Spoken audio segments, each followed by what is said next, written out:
وقفه 23 روزه در مذاکرات میان افغانان در دوحه. هیئت‌های مذاکره کننده جمهوری اسلامی افغانستان و گروه طالبان با نشر اعلامیه مشترک از توقف مذاکرات صلح تا 5 جنوری خبر دادند. نادر نادری عضو هیئت مذاکره کننده جمهوری اسلامی افغانستان در یک توییت دلیل این وقفه را مشوره‌های بیشتر پیرامون آجندای مذاکرات صلح عنوان کرده است. او از تبادل فهرست‌های موضوعات مرتبط با آجندای مذاکرات بین الافغانی نیز خبر داده است. هنوز مشخص نیست که مرحله بعدی گفتگوهای بین الافغانی در کجا آغاز خواهد شد. گفتگوهای بین الافغانی درست 3 ماه پیش از امروز به تاریخ 13 سپتامبر در دوحه آغاز شد. این مذاکرات با مشکلات و موانع زیاد روبرو شد و در این مدت دو طرف تنها توانستند بر سر کارشیوه توافق کنند. اما جنگ با شدت تمام در این 3 ماه ادامه داشت. ولی اینکه دلیل اصلی وقفه در مذاکرات بین الافغانی چیست؟ مرحله بعدی گفتگوهای بین الافغانی در کجا آغاز خواهد شد؟ و مهمتر این که فصل جدید مذاکرات تا 23 روز بعد با چه تغییرات آغاز خواهد شد؟ من رازقیار هستم و مهمانان شریک در بحث با من آقایان ظاهر عظیمی آگاه امور نظامی، امین الله شارق آگاه امور سیاسی و عزیزالدین معارج دیپلمات ازبق از لندن در برنامه با ما وصل هستند. خیلی خوش آمدین مهمانان عزیز.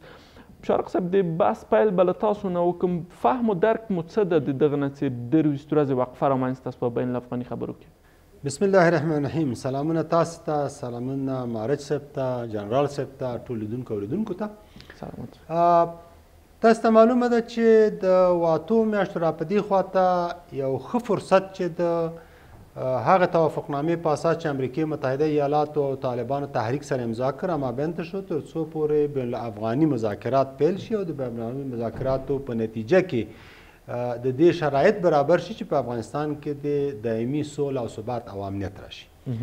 اما تر کوم ځای پورې چې معلومیږي متاسفانه لکه څنګه چې په الفاظ او کلماتو کې ویل کیږي، لکه څنګه چې هدف ټاکل شوی دی، د هغه هدف د ټاکل کېدو چې په افغانستان کې سراسري تلپاتې او باعزته سولې د رامابین ته شي چندان لیوالتیا ورته نه معلومیږي.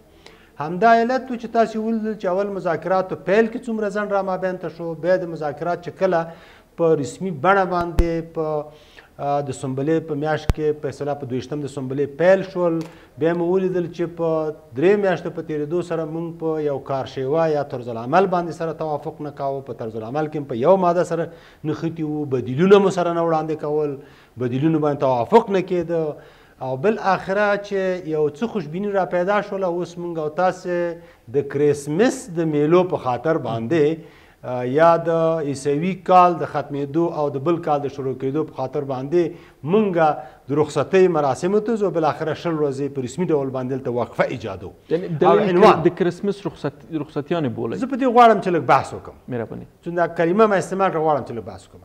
هغه په دې خاطر باندې چې کله چې دغه د 48 ساعتو را په دې خواته دا خبر نشر شوی دی، تایید شوی دی د دواړو لورو نه، تاسې په مختلفو برخو کې د انګازې اورئ چې ولې په دې وخت کې موږ رخصتۍ ته په اصطلاح باندې ځو. رخصتۍ ته په دې وخت کې هغه خلک باندې ځي چې هغه عیسوي تاریخ په اصطلاح باندې لمانځي، د دې نه پیروي په اصطلاح باندې کوي، یعنې عیسوي کال چې کله یو بل سره ختمیږي بدون د شک هغوی خپل رخصتیانې اخلي، استفاده د دې نه کوي. زمونږ غوښتنه دا وه چې دوی باید په رخصتیانو کې کار کړی وي، سره دې چې په هغه رسمي رخصتیانو کې چې موږ افغانان یا زمونږ اسلامي ملکونه تر سره کو پاره کې. اما دغه جنگ جګړه چې دومره شدت پیدا کړی موږ وایو چې زر د رامابین ته شي. اما د دې نه بیرته هغه شکونه سړي ته پیدا کیږي چې ما په همیشه په دې باندې بحث کړی دی چې متاسفانه چې په ظاهره کې موږ خبرې په خپله کوو، ام تر شام په کپ یو بل څوک ناست دی چې موږ دیکتې کوي یا او دیکتې کېدل هم نه دي، حتی په واضح او په روښانه ډول موږ او تاسې ولیدل. موږ او تاسې ولیدل چې په کارشیوه باندې ګورئ په یو ماده 2 مادو باندې مشکل را پیدا شوی و. کله چې د پاکستان صدراعظم افغانستان کابل ته سفر کوي، کله چې د امریکې د متحده ایالاتو د خارجه چارو وزیر او د خلیلزاد د دوی خاص استازی دوحې او قطر ته په اصطلاح باندې سفر کوي، دلته هغه بنبست ماتیږي. یا کله چې دا بنبست ماتیږي په دې معنا باندې چې دلته یو څه شته دي، دلته موږ د یو بل چا دیکتې کېدلو ته ضرورت لرو او دا باید دیکتې شي.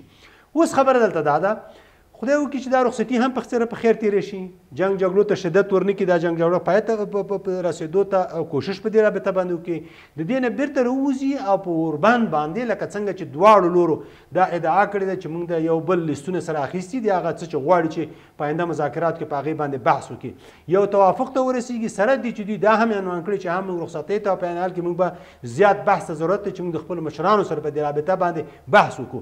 مشران دې ته نتیجې ته رسېدلي چې په افغانستان کې د واقعي ډول باندې سوله او ثبات ته زمینه برابره کړي او یو د لا اقل په اول قدم کې دایمي اوربند ته زمینه برابره. زه یوه خبره کوم شرق صاحب، تاسو ویلي شکونه پیدا کوي په دغه اساس وخت کې رخصتي ته تک شک هم دا ده چې د دو تر شا هغه نور کسان ناست دي، هغه کسان ځي د کرسمس رخصتي لمانځي، د دې دپاره رخصت شوي. بالکل دا جمله او غواړم چې یو بل چې بحث لنډ وکړم ته هغه په دې خاطر باندې که چېرته دواړه لوري دا زما وړاندوینه او تجربه دا ښیي او دغه د دوی د نه عدم لیوالتیا په اصطلاح باندې سوله او ثبات ته دا راته ښیي او د دوی متحدین چې د دې تر شا ولاړ دي، که چېرته موږ د رخصتۍ نه دوی بیرته راوګرځېدل خو تقریبا 15 د جدي به کېږي، د 15 د جدي نه تر حمله پورې یعنې په دې 2.5 میاشتو کې که موږ په دې وتوانېدلو چې موږ واقعي سولې مذاکراتو ته داخل شو او په افغانستان کې مو د یو اوربند ته تلپاتې اوربند ته زمینه برابره کړه ښه تر ښه، که نه خدای مکه چې هوا په ګرمېدو سره لکه طالبانو چې پخوا هم د دې نه استفاده په اصطلاح باندې کړې ده، بیا به خپل جنګي محاذونه قوي کړي او یوه ستره جګړه به په افغانستان کې پیل شي چې به نتیجه څه کیږي هغه به بیا موږ په وروسته په هغې وقت آقای اعظمی فکر میکنید در وضعیتی که حال افغان‌ها با او روبرو است، قسمی که آقای شارق به او اشاره کردن، جنگ در افغانستان جریان داره با شدت تمامش، مردم افغانستان امیدوار به صلح هستند، نیاز به یک وقفه بود، وقفه 23 روزه؟ به نام و یاد خدا، سلام شما بیننده‌های نازنینتون، جناب والی صاحب و همچنین مهمان عزیزتون در لندن. تشکر. یک بود قضیه جناب والی صاحب مطرح کردن بحث کریسمس و اینا، من تصور میکنم که دو نقطه دیگه هم بسیار مهم است. یکی امی در کارشوه و ارائه اجندایی که داده شده موضوعات بسیار از هم دیگر فاصله داره از لحاظ توافق. یک طرف خواهان حکومت اسلامی بدون پسوند به پیشوند و یک طرف هم خواهان ادامه جمهوریت و بعضی دستاوردهای دیگه که هستند. به این خاطر یک نیاز مشورت موجود هست که هر دو طرف قضیه بتونن مشورت کنن امرای رهبری خود تا بتونن در موضوع اصلی تغییرات ایجاد شه. نقطه دوم که بسیار مهم است این هست که دو طرف قضیه بیشتر منتظرن که انتقال قدرت صورت بگیره. بعد از انتقال قدرت موضوع حکومت جدید ایالات متحده آمریکا در قبال افغانستان چی خواهد بود؟ هرچند دیدگاه های آقای بایدن در گذشته به خاطر خروج مشخص بوده، اما به عنوان رئیس جمهور که میایه با بسیار دیدگاهش متفاوت خواهد شد، به خاطر که ملاحظات در قسمت متحدین ایالات متحده آمریکا هست که اونا چی میخوان، مخصوصا ناتو، در قسمت خود صاحب نظرهای نظامی ایالات متحده آمریکا اینا چی میگن، پنتاگون نظرات واقعی و چیه، مجالس قانونگذاری ایالات متحده آمریکا چی دیدگاهی دارن. به این خاطر هر دو طرف منتظر هستند که آقای بایدن بیایه و تصور دیگه هم که وجود داره، حداقل آقای بایدن امی تصامیم یا استراتژی که در قسمت آسیای جنوبی و آسیا مطرح خواهد کرد یک کمی واقع بینانه تر خواهد بود یا از لحاظ به اصطلاح تصمیم گیری منطقی تر خواهد بود. اینطور نیست که مثل آقای ترامپ شب خواب شو و صبح از خواب بیدار شه یک تصمیم اعلان کنه. اینطور استراتژی با مشورت همه طرفین زینف صورت خواهد گرفت. طالب توافق کرده که 23 روز مثلا وقت ضایع شود به خاطر از اینکه بایدن بیاید بر سر قدرت. طالب هم این دغدغه را داره. معلوم نیست که بایدن به تعهدنامه به شکل 100 موافقت خواهد کرد یا تغییرات دیگر پیشنهاد خواهد کرد. طالب هم در این شکل و از طرف دیگه هم فصل زمستانه، شدت جنگ نمیتونه به او حالت گذشته باشه. ما باورم به این است که جنگ شدت پیدا خواهد کرد تا توان و ظرفیتی که طالبان دارن استفاده خواهد کردن تا مذاکرات به یک نقطه برسه که بعضی خواسته‌هایی که اونا دارن به او خواسته‌ها خوب رسند. یک نقطه دیگه که بسیار مهمه که جنگ طالبان از لحاظ نظامی میتونه صفوف طالبان رو متحد نگاه کنه. اگر جنگ استارت شه و به طرف آتش بس بسیار زود صفوف پراکنده میشه. شما خواهد دیدین که اگر یک روز بخیر ما به آتش بس برسیم بازی صفوف پراکنده خواهد شد و انشابه صورت خواهد گرفت. سپاسگزارم. وقفه کوتاه.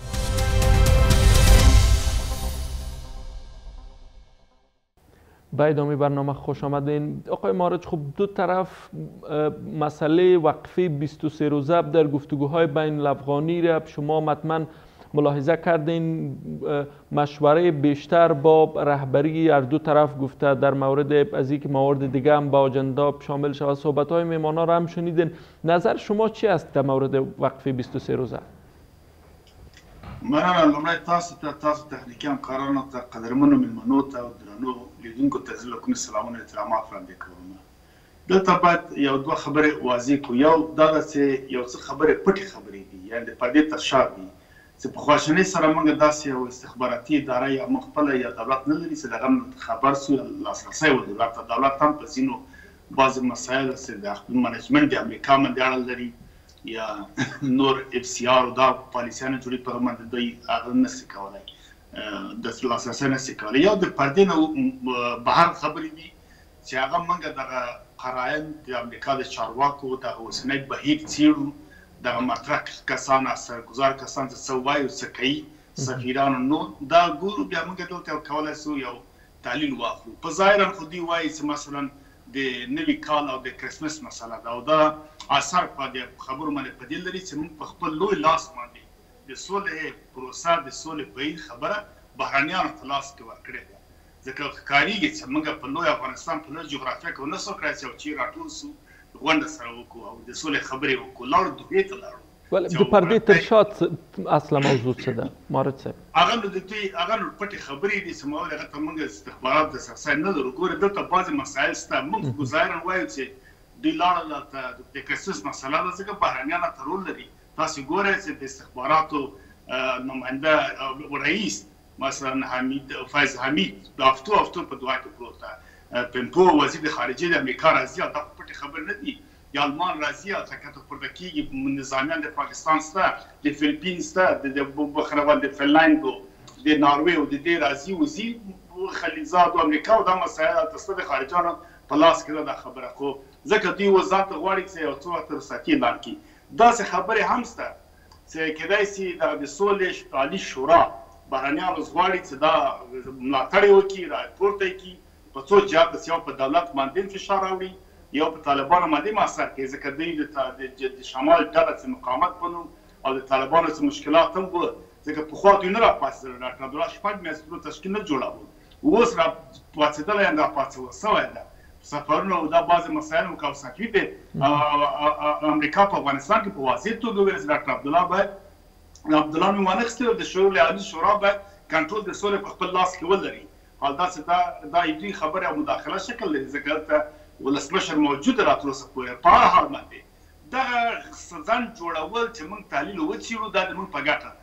دغه ځان جوړول په موږ په ګټه ده. ګورئ په اول کې د افغانستان دولت ولسمشر او ډېره ستره تېروتنه یا غلطي وکړله. کله جو بایدن چې ټاکنې وګټلې د په جای دې چې تبریکي ورکړی وای ساده هلته ټرمپ د 2 میاشتو لپاره په حال رئیس جمهور ده د له جو بایدن نه هیله وکړله چې دغه تړون تاسو له طالبانو سره کړی دې کې تجدید نظر وکړه چې دا غلطه خبره د ډیپلوماسي او د سیاسي لحاظه.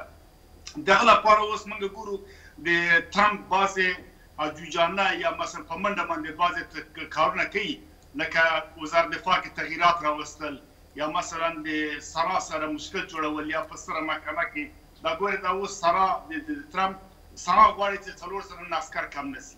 ټرمپ غواړي چې 2.5 وشي. پرون تقریبا سنا مجلس یو رایه ورکړه 4 اتیا رایې د ټرمپ صلاحیتونه محدود کړل. بل جهت داسې هم ده چې د خپله د خلیلزاد پروسه تقریبا د سولې لپاره طالبانو سره د طرز العمل اصول باندې خبره اوسه دا هم جو بایدن ټرمپ ته نگران کننده یا مثلا یو تشویش وړ خبره ده. جو بایدن وایي چې دا داسې نه شي چې زه خو راتلونکی رئیس جمهور یم چې دغه مسایل د اوږدمهال د پلان د امریکا لپاره کوم خرابي ونه کړي او ټرمپ کوشش کوي چې دغه مسایل په خپل وخت کې په حکومت کې په دې حال کې چې راتلونکي کې که دی ولسمشر کېږي یا د لور یا د بل څوک. بله د مونږ غږ اورئ امارت صاحب، فکر کوم څه ستونزه راولاړه شوه. فشار صاحب د امارت صاحب د خبرو سره ورته اوس که په پیل کې وګورو د بین الافغاني خبرې امریکایانو په یو ډېر شتاب زدګۍ سره پیل کړې په افغانانو باندې.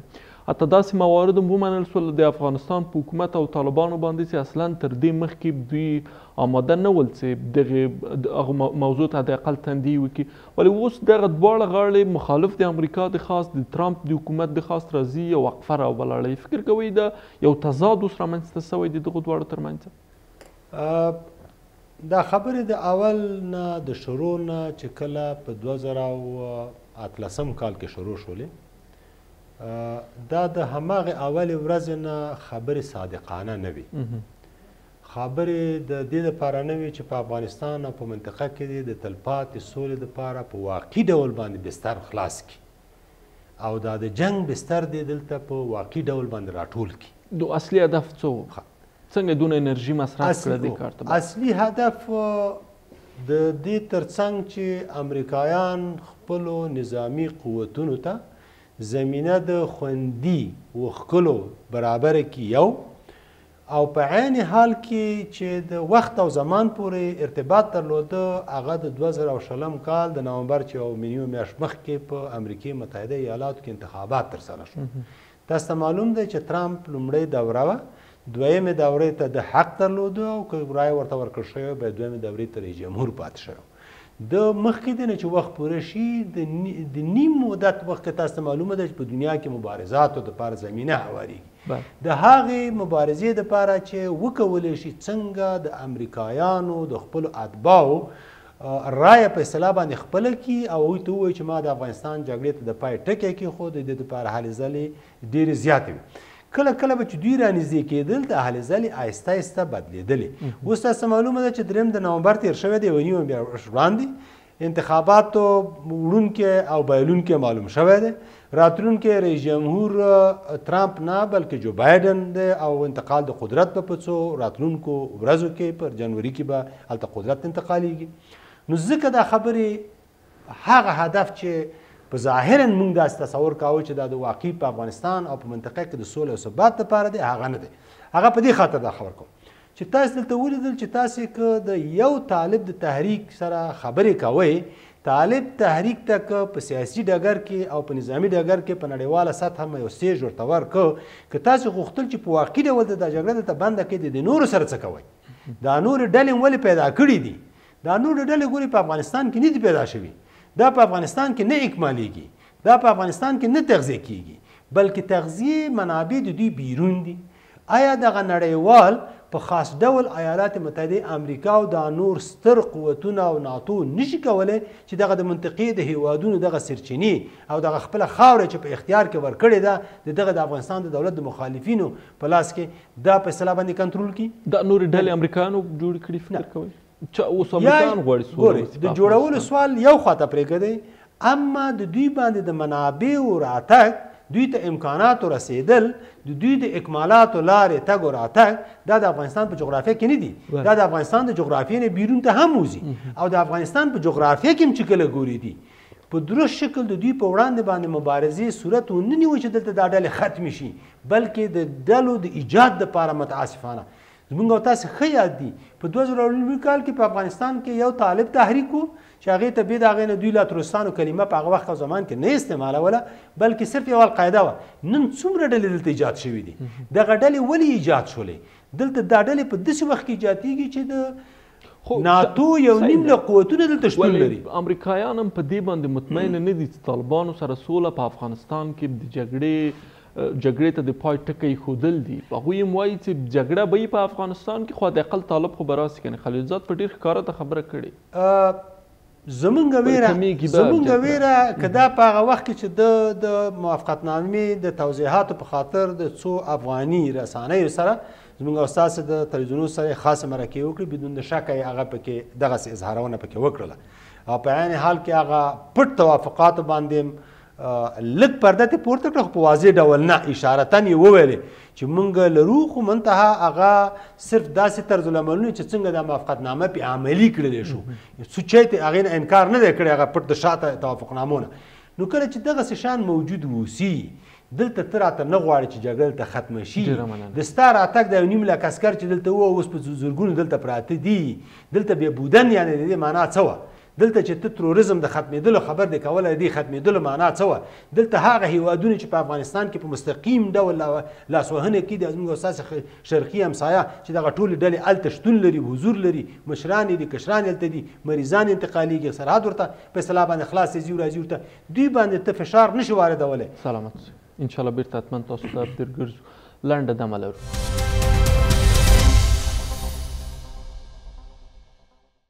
به ادامه برنامه خوش آمدین. آقای عظیمی، خوب ضمایم پنهان آمریکایی ها وقت خودشان اعلام کرد که توافقنامه آمریکایی ها با طالبان ضمایم پنهان داره، ولی شما صحبت های آقای معارج رو شنیدین، گفتن که موارد دیگه هم هست پشت پرده. چی هست این موارد؟ چرا باید پنهان نگهداری شود؟ خب ما هیچ نمیدونیم، حتی تا چند روز قبل راجع به 7000 مبعوثین هم هیچ اطلاعی نداشتیم. نه تنها که مردم اطلاعی نداشتن، حتی دولت افغانستان هم اطلاعی نداشت که بحث 7000 زندانی و رهاییشان به یک تاریخ مشخص معین شده. اگر یادتون باشه وقتی که هیئت مذاکره کننده گزارش میداد به سنای امریکا و به مجلس نمایندگان، بحث 4 سند محرمانه مطرح شد. ما از 4 سند محرمانه‌ای که مطرح شده فقط تنها میدونیم که یک مورد از 7000 زندانی بوده. اونم خود اینا گفتن. اونم خود وقتی که اوریان شد، مسئله علنی شد، حالا ما نمیدونیم.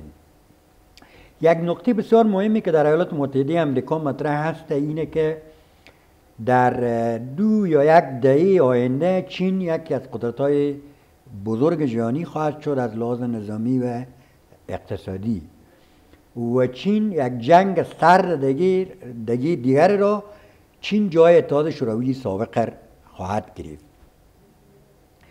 در بالانس نظامی چین و ایالات متحده آمریکا 2 برتری نسبت به چین داره. در هوا و آب برتری نظامی ایالات متحده آمریکا بسیار واضح است، اما در زمین قوت‌های چین 2 برابر قوت‌های آمریکا هسته. میتونه برای آمریکا یک مانع بسیار کلان شده. یک احتمالات هست، نیست که حتما یک برخورد نظامی صورت میگیره. به او خاطر چین باید در اراضی یا در زمین در ساحه متوقف بشه.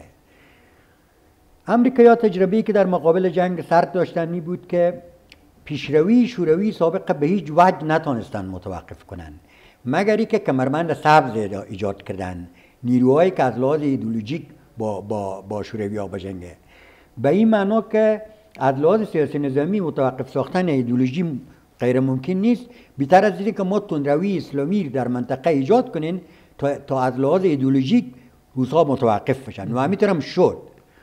این سوال اینطور مطرح میشه که آیا امریکایی‌ها در دراز مدت به این فکر نیستن که نیروهای فکری افراطی در منطقه حفظ کنن تا اگر چنین وضعیت پیش آمد باز بتونن کمربند مشابه علیه چین ایجاد کنن، و چین هم در روی زمین بسیار پلان‌های گسترده داره، به صدها میلیارد دلار روی سرکسازی و بعض مسائل دیگه مصرف میکنه که اگر در چنان وضعیت نیروی زمینی چین برتری نسبت به ایالات متحده آمریکا داشته باشه، این بتونن با یک جنگ ایدئولوژیک تندروانی اسلامی این متوقف بسازن یا به چالش بکشن، و به آسانی هم میتونن که چین با توجه به برخوردهایی که در داخل کشور چین نسبت به مسلمانان صورت گرفته، این یک مسائل است.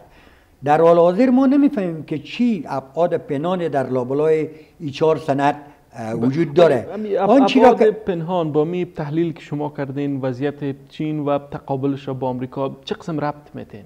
خب ربطش این است که در چنین تقابل اگر ما بپذیریم که اجتناب ناپذیره، و اگر بپذیریم که در رویارویی بالانس قدرت بسیار مهمه در 4 عرصه: عرصه زمین، عرصه هوا، عرصه دریا و عرصه سلاح‌های استراتژی، که در حال حاضر عرصه 5 هم اضافه شده، جنگ‌های سایبری، که در جنگ‌های سایبری چین نشان داده که بسیار قدرتمنده. و تا 20 سال آینده از لحاظ سلاح استراتژیکی چین به کجا میرسه یک بحث هست و از لحاظ نیروی هوایی و دریایی خود به کجا میرسه یک بحث دیگره. اگر یک فرضیه یک رویارویی بگیرین، با چین به منطقه در مقابل نیروهای افراطی به چالش مواجه میشه. یعنی نیروهای نیابتی میتونن که جلوی پیشروی چین از لحاظ نظامی بگیرن یا بالانس قوای زمینی را به نفع امریکا تغییر بدن. اینطور یک تصوری در ایالات متحده آمریکا در دراز مدت بین اتاقهای فکری وجود داره و بعضی شخصیتان در این ارتباط اظهار نظر کردن. هنوز زمان طولانی میخواه. آنچه که در حال حاضر مشخص هست این است که موضوع طالبان به حد به اصطلاح خشن است در رابطه با گفتگوها که به قول ولی صاحب در سم ما تانستین به یک کارشوه حداقل به توافق برسین و این سختگیری موضوع حکایت از این میکنه که پشت پرده یا در همون 4 سند یک توافقات نهفته هسته که او توافقات با رفتن ترامپ خود به خود به یک شکلی از اشکال آسیب خواهد پذیرفت. به این خاطر است که یک نگرانی‌های برای طالبان وجود داره. تشکر. مارد صاحب کله چې بین الافغاني خبرې پیل شوې لکه څنګه چې والي صاحب سره هم پې بحث وکړ، ترامپ په ډېر یوه عجلې سره غوښتل چې بین الافغاني خبرې بالاخره یوه نتیجه ورکړي، دوی د خپل سربازان وباسي د افغانستان. هغه څه چې په ظاهر کې موږ او تاسو پې باندې پیدو، ولی فکر کوئ بایدن به عینا همدغه لاره تعقیب کړي که یو څه تغییرات به راولي بالاخره په بین الافغاني خبرو کې او د افغانستان د سولې په پروسه کې؟ مننه. د امریکا په ما مخ وخت مې یو ذکر وکړ د پالیسي بهرنۍ پالیسي یا خپله دغه دولت و نظام شخص محوره نه ده. هغه یو منیجمنټ اداره لري، هغه یو سیستم لري او د بهرنۍ پالیسي هم زیاتره د FCR چې ورته وایي ده، مثلا فارن کنسول ریلیشنشیپ، دا خپله دوی پالیسیانې جوړوي، هغه د اوږدمهاله دپاره هغه ټول مسایل سنجولي نه تن افغانستان او عراق خو دا مسایل د نورو دنیا سره پروتوکولونه لري، اړیکې لري، دا ټول هماغه پروګرام مخ ته بیایي. زیاتره ډېر زیات خپله رئیس جمهوران د امریکا یا دغه ملکي اداره هم ډېر واک نه لري. هلته یو بل سیستم هم شته چې مثلا شتمن خلک دي یا یهودان چې ورته وایي، دوی زیات اغېز په سیاسي او اقتصادي مسایلو باندې لري. همداسې لکه څنګه چې د جنرال صاحب وفرمایله د چین اقتصادي سیاست هغه پخواني مسایل د لښکر له منځه تللي دي. مثلا په 1989 کال کې وروسته د فرانسې د صنعتي انقلاب نه دغه واړه هېوادونه تقسیم شوي دي. دنیا اوس نن سبا خامو موادو ته اړتیا لري. دا لوی کمپنیانو دا مسایل چې دي که وسله جوړېږي که نور جوړېږي، دوی د مارکېټونو هم پکار دي. نن سبا په نظامی جنګو باندې امریکا او چین نور نشي کولای چې مثلا یو بل تاثیر اندې راولي یا یې اشغال کړي. او د سیاسي لحاظ هم نن تخنیک او ټکنالوژي او سیاست دومره وړاندې تللی چې دوی نشي کولای یو بل هغه کړي. منتها دوی تفاهمونه کوي، لوی هېوادونه خپلې ګټې سنجوي، خپل ګټو مطابق باندې کار کوي. نو بنا دغه پروګرامونه چې جوړ شوي دي دغه اوس حالت کې درېیم هېوادو ته جوړ شوي دي چې درېیم هېوادونه مثلا دوی قربانیان دي. ما مثال ورکړ چې هغه چې مارکېټ پکار دی، دوی چې وسط تولید کوي خامخا جنګ تولیدوي چې مارکېټ یې هلته عسکر ټریننګ شي، وسله ازمېږ شي. خبره په دې کې ده موږ باید دغه د موږ سیاستمداران دغه چارواکي چې دي متاسفانه که دوی کفایت او درایت ولري مفسد باندې، ځکه د ښکېلاک دغه یو بخره دوستانه غواړي د ښکېلاک یو پالیسي ده، پاک سړی ژمن سړی سم سړی واک ته نه راولي، مفسد بهایا او معاملهګر په واک ناست دي. ځکه همدغه پیسې او فساد او سره دي په دې اخته کړی چې دوی سره کار ونه کړي. موږ ګوره همیشه به داسې ونه وایو چې موږ ته ترحم پکار نه ده. امریکا دې موږ ته نه وایي چې ما ترحم کوم داسې کوم، نه، موږ یو برخه د دې جنګ، موږ قرباني د دې فایدې یو. دا روس یې ځي مثلا سوریه او نورو ځایو کې دوی باندې ته حملې کوي، دوی راځي بیرته انتقام اخلي، قرباني موږ یو. موږ باید هېڅ وخت ونه وایو چې موږ ته پیسې راکوي، موږ ته کرایه راکوي. دلته اډینو ته اچولي دي. دا ناوله نړیواله جګړه کې حبیب الله خان ته هم دا سیمې د کرایې پیسې باندې پرې وړاندې شوی و. په دومره جګړه کې ځای شاته شوی و. دا د ګندمک مسله هم داسې کرایې مسله وه، خپله د ډرن مسله په 12 لکه 13 لکه باندې کرایه اجاره مسله وه. داسې دغه موږ باید داسې احسان د دوی وانه خلو. تاسو د سولې خبره وکړه، دغه سوله چې ده دغه خبره چې جوړه شوې ده، ما وویل چې بهرنیان جوړ ګوره سفیر د امریکا اعلان کوي وایي یو ماده او 2 مادې د تړونونه دي ټولې به تطبیق شي. تطبیقي د عسکرو خبره موږ ته مطرح نه ده، هوا دغه شمېر د عسکرو هېڅ معلوم نه ده. هیڅ دولت حق او اجازه نه لري د عسکر معلوم کړي چې څو نفر د امریکایانو یا د ناتو ته راغلي دي یا نهاد یو اداره بهرنۍ هم نه ثابت کړي دا هم امریکا وایي 4000 دي 8000 دي نه هیڅ معلوم نه څوک ځي څوک راځي نه پاسپورت نه ویزه هیڅ معلوم نه ده کنټرول د دې په لاس کې ده خو حقیقت خبر د ملت په دې باندې پیږي جنگ هم د دې په لاس کې و سولم د دې په لاس کې ده هغه د مخې ته بیا طالبان غواړي چې واک ته راسي مطلقا نه ویلي چې زه واک ته راسم امریکا سره دا منله ده دولت خلک غواړي چې واک یې پاتې سي دا یو ستونزمنده لانجه ده داسې پردې شاته اوس څه روان دوی به راځي یو څه یو ځای کېږي به دولت سره جوړېږي بل دولت یو سیستم تغییر کوي یو شکل به اداره به تغییر کوي مګر همداسې بیا جنګ ختمېږي نه ختمېږي امریکا وځي نه وځي دا بیا بل بحث ځکه امریکا واضح نه وایي زه اوسم یعنې ټوله قصه په قدرت باندې ده مارد صاحب نو هم طالبان قدرت غواړي هم د افغانستان حکومت تر ډېره دا مهمه نه ده چې څوک وځي که څوک پاتې کېږي په افغانستان کې دا خبره ده خو دغه قدرت ته رسېدل هم دا ټول د بهرنیانو په لاس کې صحیح څوک کوي څوک نه کوي ګورې تاسو هم دغه اوس د سولې خبرې دي د امریکا لخوا د دولت لخوا طالب لخوا یو واضح کړنګلاره معلومه ده چې څه رقم یې کوي کومه ستراتیژي ورته لري نه لري هوایي خبرې دي و دغه پرون معاون دی دوهم د معاون د رئیس جمهور ویلې چې آتش بس باید جوړ سي خشونت کم سي کوم چا څه رقم باید وسي هغوی ته وایي چې راسې دولت ته تاسو شرکت درکړو څه رقم یې ورکوي ډازبند وکړه کوم میکانیزم باندې وکړي څه ورکوي څه قرباني ته ورکوي څه قرباني دوی ورکړي تاسو له ملته ټول شی پټ دي تاریخ ښودلی چې هر معامله چې له ملته پټه په بهر کې شوې ده د افغانستان په ضد وه کله چې دننه په افغانستان کې د ملت په وړاندې دا کار شوی ده بیا موږ امپراتوریانې جوړې کړي دي ډېره زیاته مننه مارد صاحب که وخت پاتې سي انشاءالله بیرته تاسو ته درګرځو لنډه دمه لرو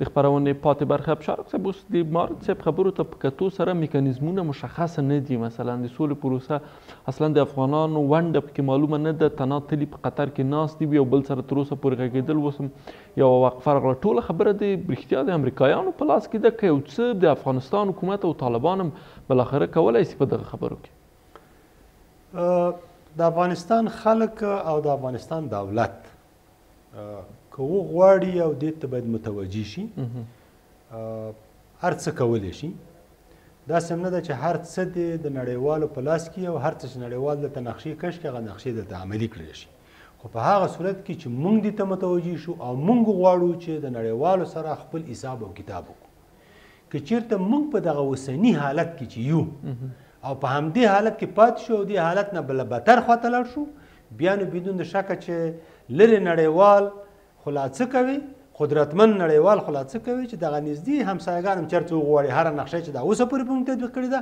د وروسته دې نه په موږ تطبیق کوي اوس ښې خواته روان یو که همدغه حالت چې اوس یو په دې کې لا ډوبېږو په دې وضعیت زه چې تر کوم ځای پورې تصور کوم فکر کوم دا زما وړاندوینه دی خدای 1% هم رښتیا کوي نه خو څه باندې چې زه او زما د مغز او زما د تجربې د ژوند محصول دی د شرایط اوضاع د 45 کلن جنګ چې زما د مخې نه د سیریال په شکل باندې په اصطلاح باندې تیر شوی دی موږ متاسفانه چې ښه خواته نه یو روان د هغې علت یو په داخل کې موږ چې څنګه ضرورت د دې او ضرورت د دې دی لا اوس هم زه وایم چې لا فرصت شته دا فرصت موږ نه تلونکی دی اما اوس هم شته چې موږ باید یو قوت شو بله ورځ باندې په ملي مصالحې رهبري شورا جلسه درلودله په ارګ کې په مستقیم ډول ستاسې مطبوعات نشر کوله ټولو مو واورېدل هر کس چې د غړي خبرې کولې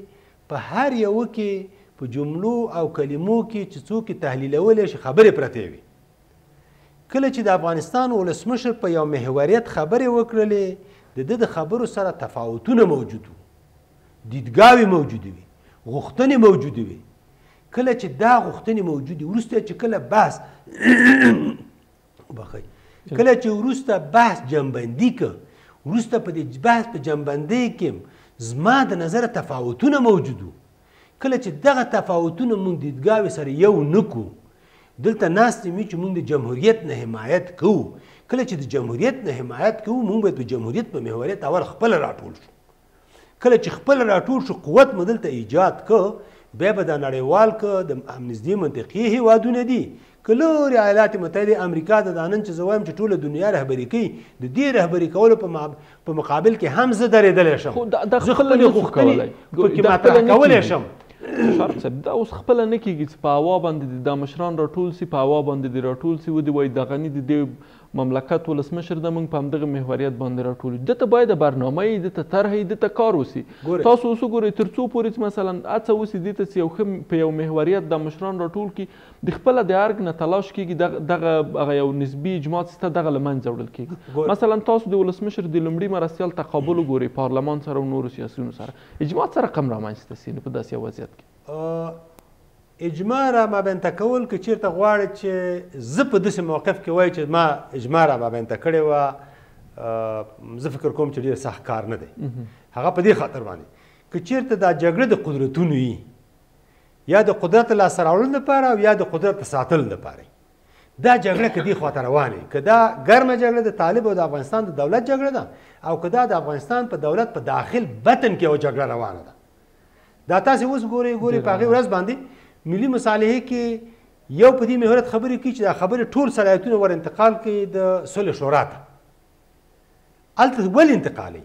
د دې په خاطر انتقالوي چې سبا ته په راتلونکي کې دغه مشرتوب دغه محوریت باید د یو رأس سره خب شاید یو بل شک یو شک دا چې ارګ مثلا سوله ونه غواړي او ټولواک د غلام عبدالله خو همدغه دا شکونه ډېره مننه دا شکونه که چیرته رفع نه کوي په دې سره بحث ونه کوي دې کې دیدګاوې چې سره توافقات نږدې دي په هغې سره بحث ونه کوي ته چې کله مقابل لوري سره خبرې کوي په دې کې به لکه څنګه چې مخکې دلته بحث په دې باندې وشو اتیش مورد د افغانستان دولت طالبانو ته وړاندې کړي دي طالبان یو شی دویش مورد وړاندې کړي چې دې باندې موږ راتلونکي اجنډا کې باید په دې باندې بحث وکړو په دې کې باید تاسې وګورئ چې په کومو مواردو کې نزدېکت موجود دی په همغې باندې بحث باید وشي. نو دلته به تاسفانه چې موږ په دې باندې بحث نه کوو څوک د قدرت د ساتلو دپاره هلې ځلې کوو څوک د قدرت د لاسته راوړلو لپاره هلې ځلې کوو دغه به سلسله بود ختم کن.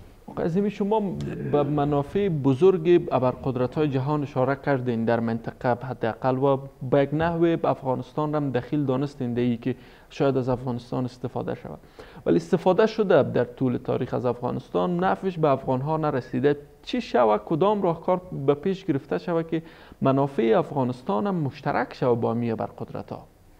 خب ما انتظار نباید داشته باشیم که تمام سیاسیون ما مثل همدیگر فکر کنن یا تمام احزاب و گروه‌هایی که هستن اینا فکر واحدی داشته باشن همچنین چیزی یا نهادها اینا. بحث ما این است که ما میخوایم که همین منافع مشترک در بین همین مسائل جستجو بشه و وقتی یک منافع مشترک تمام گروه‌ها و احزاب نهادها و اشخاص دارن باز در محور همین جمع بشن. ما مثلا با شما ممکنه در 80 مورد اختلاف نظر داشته باشین اما در 20 مورد یا کمتر یا بیشتری که نظر موافق دارین بیم در کنار در محور همین جمع بشین. به طور مثال مسئله صلح تمام گروه ها اشخاص و افراد میگن صلح اما وقتی که میبینین میرسین به که اینا رو در یک محور به خاطر یک استراتژی مشخص اینا را کنار هم دیگر قرار بدین باز میبینیم تجای مختلف پیدا میشه اختلافات مختلفه. سیاسیون و رهبرانی که در صحنه حضور دارن به هر دلیلی باید همینا رو تشخیص بدن که چطور میتونیم. یک گپ خوب در مو صحبت ولی آقای سیاف گفت ما از درون اگه نشکنین از بیرون نمیشکنین. یعنی اگر از درون ما بتونین خود منسجم بسازین منافع خود در راستای مسائل مختلف تشخیص بدیم و کنار هم دیگر به خاطر همو استفادهشین خیلی از مسائل هست که به آسانی حل میشه. ولی به مو طرف حداقل در حرکت است حکومت افغانستان؟ والا من نمیبینم. به طور مثال بیشتر هم همراه والی صاحب قسم میکردین دو سه نفر رئیس جمهور مخالفت کرد که نیان به جلسه. یکی از اونها خانم نادری بود. خب خانم نادری مشاور بین الملل خود رئیس جمهور بود. اگر این نمیفهمید آدم بدی بود چرا مشاور بین الملل شد؟ اگر او وقت همراه شما بود خوب بود حال بازشری بد شد. میگه برادرش هست دیگه، از اون یک آدرس ضرور نیست بیای بشین، حالا به جلسه اگه بشینی چی میشه که بیای بشینه. ولی افراد دیگه هست ما باید در تحمل کنیم، کنیم، باید حضور داشته باشن. به از اینکه از یک خانواده و یک آدرس دو نفر یک خانواده نیست، من مثال زدم، حالا افراد دیگه هم بودن. حداقل می تحمل پذیریم و بعد باشه که در مقابل منافع مشترک بتونیم هم دیگه تحمل کنین. متاسفانه ما امیرم نمیکنین. وقتی که ما از درون پراکنده باشین، از بیرون طبعا آسیب پذیر میشین. یعنی آسیب پذیری ما از بیرون بعد دسته که بیشتر تأثیری از پراکندگی داخلی ما است. خیلی سپاسگزارم. وقفه کوتاه.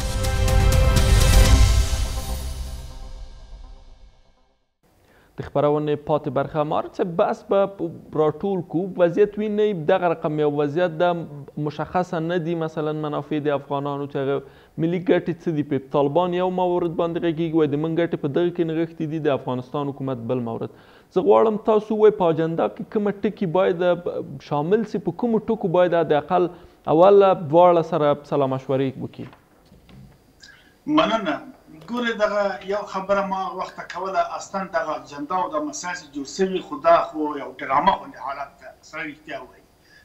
که چیرې حقیقت خبرې یو غاړه د سولې خبره نه کوي، نه د ولسمشر معاونین حتی د هغوی بیرغ ته د مناصرین بیرغ ورکېږي، او هغوی هم راځي چې خپله ملا برادر خبره تاسو واورېدلې چې زه فلاني بندیان مې داسې د وس کړه، یو باني او پلمي دي له دې خوا له دې خوا داسې حالت ته و. دا خبره صحیح ده، موږ باید داسې، ما وخت ویلې چې بعض مسایل له ځینو خلکو نه افشا کېږي. مثلا اسد دراني د پاکستان مخکنی د ایسای مشر یوه خبره وکړه چې درې میاشتې مخکې وکړه، وایي راتلونکی حکومت به د طالبانو د پخواني مجاهدینو په منځ کې بیا جوړجاړی حکومت کېږي. دا خو بیا څه نه کوي. پاکستان یو ایالت دی، غرب ناتو د انګلیسانو د اهدافو یا د مقاصدو یو مجري ده، هر څه چې کوي د دې لار نه کوي. خو خامخا دوی خبر لکه وخت عمران خان خبره وکړه، وایي راتلونکی حکومت او موقت حکومت موږ له دې خوا پسې چغې شروع کړه، اخر نه نه نه وایي زه لاسوره نه کوم، ما یو وړاندیز وکړ. دا خلک خبرېږي چې قصه چېرې روانه ده. خبره په دې کې ده دلته یو فرصت موږ ته راغلی ده، فرصت افغانانو ته، ځکه بچی نه د ارګ مړ کېږي نه د قطر مړ کېږي، غریب اولاد ته مړ کېږي. دغه د جنګ خبرې، د زور خبرې چې زه داسې کوم، هغه هېڅ شی دواړه خوا نشي کولی. وخت د کادرونو د خلکو خبره چې فلانی ولا په واک کې ده نه ده، دا خلک په واک کې دي، همدغه سل او نیم سل کورنۍ دا روزل شوي کادرونه دي، دوی باندې مصارف شوي دي، سم سړی درته نه پرېږدي، دوی چې مړه کېږي دوی بچیان راځي په قدرت باندې کښېني. دا پاکستان کې دا کار شوی، ولټي خاندان، بایس خاندان، سردارجي، نوابجي همدغه کار کوي. خبره په دې کې چې افغانانو ته فرصت راغلی ده، موږ به له دې فرصته ګټه واخلو، ملت سره باید خبرې شریکې کړو، قرباني به دواړو خوا ورکړي. طالب باید اسلامي نظام غواړم، خو ښه خبر ده، د قرآن مطابق غواړم، حقوق ورکوم، دولت و جمهوریت غواړم، صاحب اساسي قانون مشروطیت غواړم، خو لاسته راوړنې مې دا مثال خو دا هم ښې خبرې دي. خو راځئ دواړه لیستونه جوړ کړئ، واضح ملت ته ورکړئ چې رایګیري پرې وکړي. هر یو چې رایه ډېره وګټله، بسم الله هغه صحیح ده، ووایه څه نه تېرېږي څه نه تېرېږم. موږ ته خبره دې کې ده چې ملت ته باید مراجعه وشي او دولت د افغانستان باید کفایت و ترایت وړتیا پیدا کړي، له خپلو شته امکاناتو، له خپل جغرافیې موقعیت نه، له خپلو کدرونو، له دې نه باید ګټه پورته کړي، دنیا ته نړۍ ته باید وښیي په ښه موقف باندې ودرېږي، نه په زارۍ صاحب چې څو روپۍ راکړه، ما پاچا کړه، ما کېنوه، ما د قدرت کړه. دې شرمت ده وطن جمهور تاسو پرنده اوسني چارواکي سلامت ډېره زیاته مننه. بالاخره مجبورېږي ملت قیام وکړي. که څه هم پرون شارق صاحب د ښاغلي محب د خوا ته نه ورته اشاره وشوه چې باید بله مرحله یا بل پړاو د سولې د خبرو باید د کور دننه په یو سیمه کې پیل سي، ولې فکر کوئ چې همدا رقم به وسي، یا که داسې ووایي چې چېرته باید دا خبرې مخته لاړې سي، وروستۍ خبرې مو په ډېر لنډ ډول؟ زه فکر کوم دغه وړاندیز نه تنها محب شونده اوس چارواکی دی، د چارواکي خبرو ته زور ورکول کېږي، تاسو مطبوعات به ډېر زور ورکوئ. د ټولو افغانانو غوښتنه دا ده او دا وه ډېر پخوا، که واقعي ډول باندې تاسو غواړئ چې په افغانستان ته سوله راوړئ او په افغانستان کې مشکل حل کړئ او د بل چا د دیکتې کېدلو ته طالبانو خو ډېره ښه خبره وکړه، موږ د چا منځګړیتوب ضرورت نه لرو. زه وایم کاشکې موږ په دې وتوانیو چې په خپله ټول مشکلات سره حل کړو، نه منځګړیتوب ته ضرورت لرو نه مداخلې ته ضرورت لرو، ښه چې نه لرو. طالبه د افغانستان دولته لکه څنګه چې ویلي دي راشه په دې افغانستان کې یو داسې منطقه وساته اوس خو دا ویره نشته چې هغې لوری به دلته راشي او د افغانستان دولت به پې څه وکړي او د افغانستان دولت به ورشي هغوی به پې څه وکړي. دلته نړیوال شتون لري، نړیوال تعهدات شته، نړیوال د تعهدات واخلي. د طالبانو د حاکمیت لاندې وسایط چې کوم ولسوالۍ کنټرول کې ده د افغانانو ګټه ده پکې کاملا. هلته به موږ واضح هم ګورو، ګورئ هلته موږ واضح وګورو لکه په قطر کې چې وایو چې په دې هوټل کې په خپل پټو کوټو کې ورسره نور خلک ناست دي. دا به زه وګورم چې په مساقله کې کله چې خبرې سره شروع شوې بیا خو هلته ماته معلومیږي، بیا خو ماته خارجي پټ نه پاتې کېږي او د ده وسیلې هم زه کولی شم چې کنټرول کړم چې دی چا سره په رابطه کې فیصله باندې. یعنې دلته به موږ کولی شو چې واقعي بین الافغاني مذاکرات تمثیل کو او د افغانستان لپاره داسې یو راتلونکي باندې بحث او خبرې وکړو چې واقعا د ټولو افغانانو په هغې باندې خوښه وي. آقای عظیمی، با چه تغییر مرحله بعدی باید آغاز شود؟ تغییرات لازم چی است که بیای فشرده تر؟ خب باید بیشتر منتظر بمانیم که تغییر قدرت صورت بگیره در امریکا و مواضع جدیدی که اگر احتمالاً از طرف امریکا اعلان میشه با دو طرف در رابطه با مسئله موضع‌گیری کنن و به فرمودی جناب والی صاحب مداخله بعد دسته. اگر واقعا صادقانه می بود طالبان میمدن اعلان میکنن که 4 سند محرمانه که ما با ایالات متحده آمریکا امضا کردیم چی است، یعنی یک خاطر جمعی حداقل به مردم به خود طالبان یک خاطر جمعی پیدا میشد. من مطمئنم که 90% طالبان نمیفهمن که می 4 سند چی است، یعنی به افراد خود که حداقل اعلان میکردن و بیشتر نمی باید تلاش بشه که یک بستر به افغانستان مساعد بشه، یک سایه به عنوان سایه سبز اعلان بشه در یکی از ولایت ها که در اون ولایت امکانات رفت آمد هوایی هم وجود داشته باشه. اگر مذاکرات به داخل افغانستان صورت بگیره دست بسیاری کشورها از این مسئله کوتاه میشه و بستر برای گفتگو بیشتر مساعد. تشکر. سپاسگزار از حضورتان در برنامه. لمارد صاحب نمنن از تر پای پوری مونږ سره په خبرونه کې مل و. از شما هم تشکر که بحث ما را دنبال کردین. تا بعد، خدا نگهدار.